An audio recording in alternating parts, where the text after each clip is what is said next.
राज्यसभा सांसद आम आदमी पार्टी के राष्ट्रीय नेता आदरणीय संजय सिंह से आग्रह करूंगा कि मैं आपको संबोधित करें। आदरणीय संजय सिंह जी।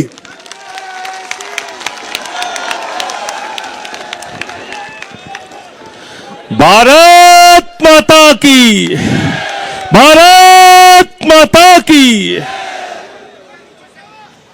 मंच पे आसीन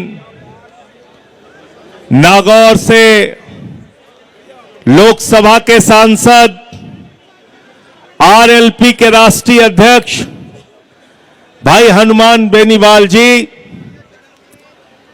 आपके बीच में हर सुख दुख में आपकी लड़ाई लड़ने वाले तेज तर्रार संघर्षशील नेता भाई नरेश मीणा जी, जिसके लिए इतनी बड़ी तादाद में आप लोग इकट्ठा हुए हैं। पूर्व मंत्री राजस्थान सरकार के और इस महाभारत की लड़ाई के अर्जुन भाई राजेंद्र सिंह गुड़ा जी, जो लगातार कंधे से कंधा मिला के साथ में चल रहे हैं।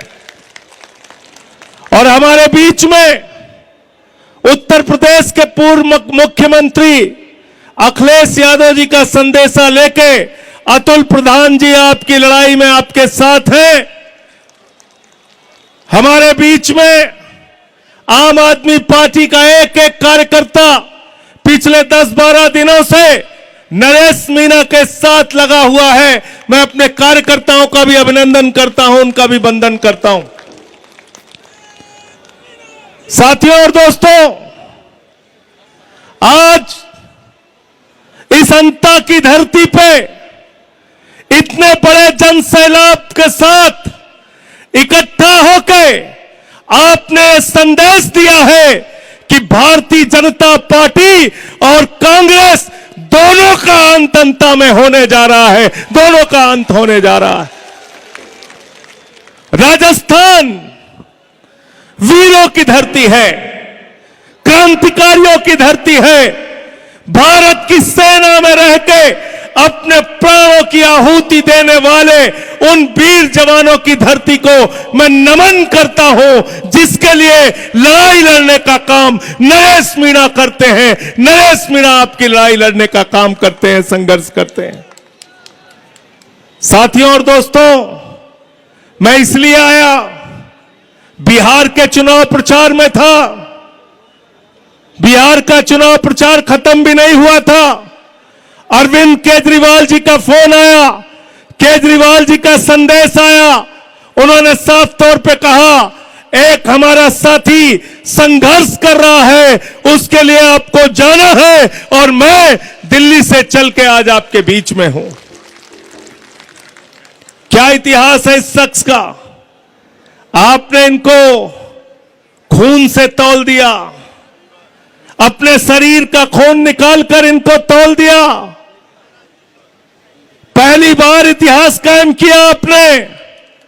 अरे जिस समाज से आप लोग आते हैं, आपके आईएएस, आपके आईपीएस, आपके बड़े बड़े अधिकारी, एक विधायक बनाने की जिम्मेदारी आपकी है। इस बार विधायक बना के आप इनको भेजना।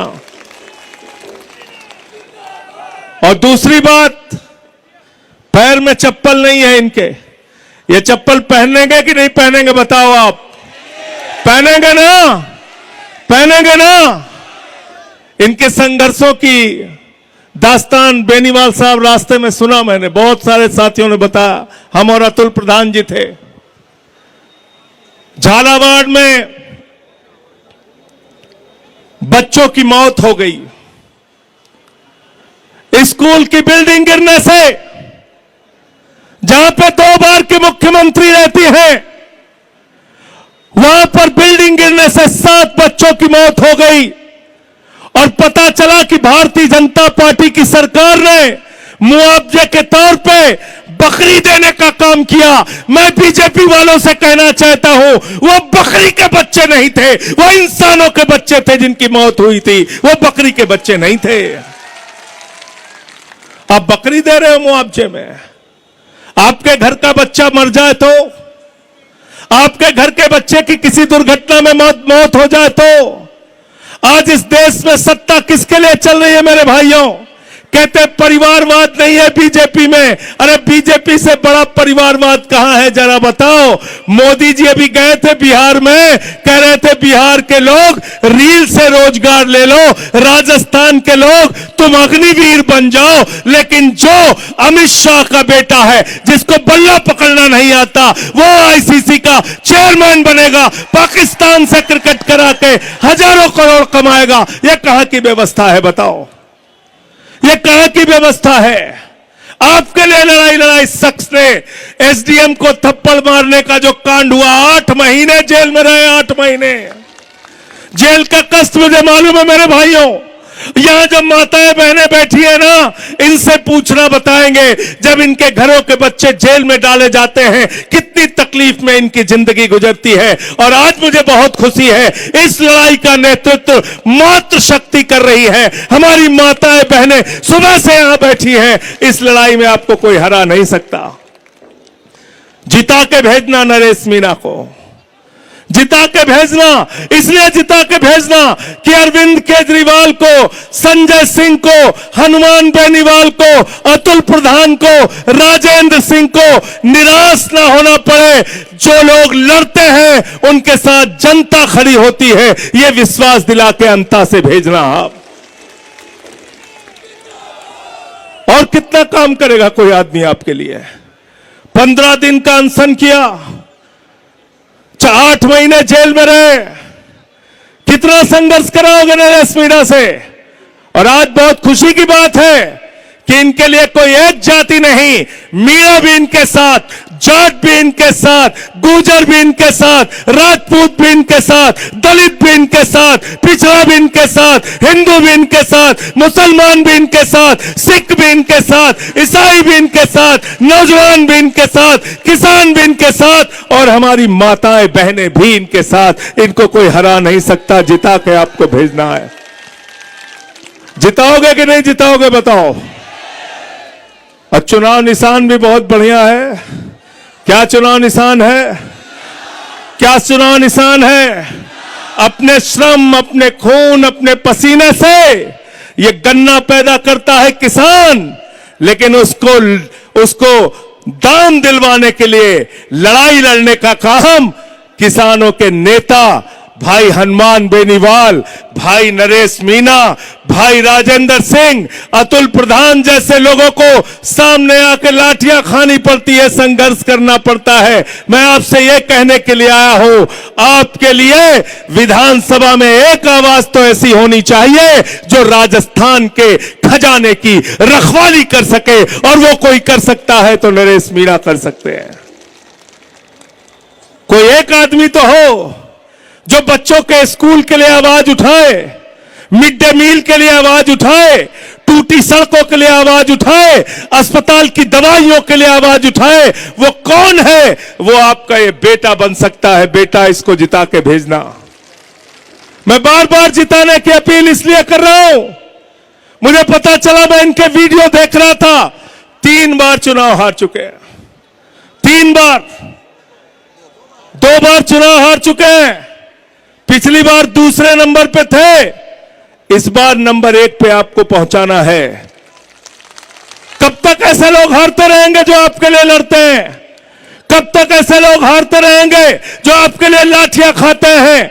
अभी ठीक कहा बेनीवाल साहब ने, आपके नेता मीणा जी जो आज बीजेपी में मंत्री हैं, उनके लिए इन्होंने लाठियां खाई हैं, जेल गए, आपके लिए लाठियां खाई। उस लाठी का बदला 11 तारीख को ले लेना और 14 तक लड़ाई लड़ना। एक बात मैं आपसे कह के जा रहा हूं, ये बीजेपी कांग्रेस वाले 1 नंबर के बेईमान लोग हैं। काउंटिंग अंतिम समय तक पूरी तरह से कराना और सर्टिफिकेट लेके इनको अपने कंधे पे बिठा के तब बाहर आना, उससे पहले मत आना। ये बड़े बेईमान लोग हैं। आपका कौन कांग्रेस का प्रत्याशी? भाया भाया भाया भाया। मैंने पूछा लोगों से क्या करता है, बोले गरीब आदमी, किसान, मजदूर, 2 वक्त की रोटी खाता है। कांग्रेस का प्रत्याशी बजरी खाता है, रेता खाता है, मिट्टी खाता है, गिट्टी खाता है, माइनिंग खाता है, पूरी की पूरी खान खा जाता है। ऐसा प्रत्याशी कांग्रेस ने उतारा। और इनसे कौन कौन लड़ रहा है? आपके इस गरीब बेटे से कौन कौन लड़ रहा है? जिनको आपने अपना खून देकर चुनाव मैदान में उतारा है, उनसे कौन लड़ रहा है? उनसे वसुंधरा राजे भी लड़ रही हैं, उनसे पर्ची वाले मुख्यमंत्री भजन लाल भी लड़ रहे हैं, उनसे पूरी की पूरी कांग्रेस पार्टी लड़ रही है, उनसे पैसा लड़ रहा है, उनसे शक्ति लड़ रही है, उनसे पूरी सत्ता लड़ रही है। लेकिन जिसके साथ जनता होती है उसके सामने सत्ता झुकती है। सिंहासन खाली करो कि जनता आती है। यह नारा यहां से आपको देना होगा। यह राजस्थान की वीर भूमि, अग्निवीर की चर्चा बेनीवाल साहब कर रहे थे। इन्होंने लड़ाई भी लड़ी, आवाज भी उठाई। लेकिन मैं आपको एक बात याद दिलाना चाहता हूं, सेना को ठेके पे देने की जो बात इन्होंने कही, आप कल्पना कीजिए 4 साल में सेना के जवान को आप कहते हो रिटायर होके वो घर बैठेगा, 17 साल में जवान बनेगा, 21 साल में रिटायर हो जाएगा, बाप नौकरी करेगा, बेटा रिटायर हो जाएगा। वाह मोदी जी, वाह भारतीय जनता पार्टी के लोगों, मोदी जी आपको 75 साल की उम्र में तीसरी बार भी प्रधानमंत्री बनना है और राजस्थान के बेटे को 4 साल में आप रिटायर कर दोगे। यह व्यवस्था हमें मंजूर नहीं है, यह अग्निवीर हमें नहीं चाहिए। सेना में जैसे पहले भर्ती होती थी वैसे ही भर्ती चाहिए। और इस बात को कोई उठा सकता है तो आपका ये भाई, आपका ये बेटा, ये नरेश मीणा उठा सकते हैं इस आवाज को। इसलिए अंत में इन्हीं लाइनों के साथ केजरीवाल जी का संदेशा आपके बीच में लेके आया हूं। वो भी स्कूल के लिए काम करते हैं, अस्पताल के लिए काम करते हैं, और हमारी पार्टी को भी बेनीवाल जी ने दिल्ली के अंदर सपोर्ट किया था, आके साथ दिया था। इस मंच पे जो लोग बैठे हैं ये संघर्ष करने वालों का साथ देने वाले लोग हैं। हमारी बहन ममता मीणा जी जो आई हैं, हमारे जो मुक्तेश्वरानंद जी के संदेश लेके जो यहां पे आए हुए हैं पूजनीय लोग, इन सब का एक ही संदेश है साफ तौर पे, ये अमन बिक रहा है, चमन बिक रहा है, गरीबों के तन का कफन बिक रहा है, बाजारों में बहनों का तन बिक रहा है। यारो बुरा न मानो तो कह दो, इन बेईमानों के हाथों वतन बिक रहा है, इन बेईमानों के हाथों वतन बिक रहा है। इस वतन का सौदा करने वाले लोगों से, इस वतन को बचाने के लिए, राजस्थान की धरती को बचाने के लिए, अंता को बचाने के लिए बीजेपी और कांग्रेस दोनों का अंत 11 तारीख को कर देना, अपने वोट की ताकत से कर देना, और यह बता देना कि यह देश किसी मोदी के फरमान से नहीं चलेगा, यह देश किसी भजन लाल और वसुंधरा राजे के फरमान से नहीं चलेगा, यह देश किसी कांग्रेस पार्टी के फरमान से नहीं चलेगा। यह देश अगर चलेगा तो बाबा साहब डॉक्टर भीमराव अंबेडकर के संविधान से चलेगा, बाबा साहब के संविधान से चलेगा। अंत में पीछे तक हाथ उठा के आपको यह यकीन और भरोसा दिलाना है कि 14 तारीख को सर्टिफिकेट लेके आप काउंटिंग स्थल से आएंगे, नरेश मीणा को अपने कंधे पर उठा के, और उस जुलूस में हम सारे लोग शामिल होंगे। इंकलाब, भारत माता की, भारत माता की, नरेश मीणा जिंदाबाद, नरेश मीणा, नरेश मीणा। सुनो सुनो भाई, ये पीले चावल है,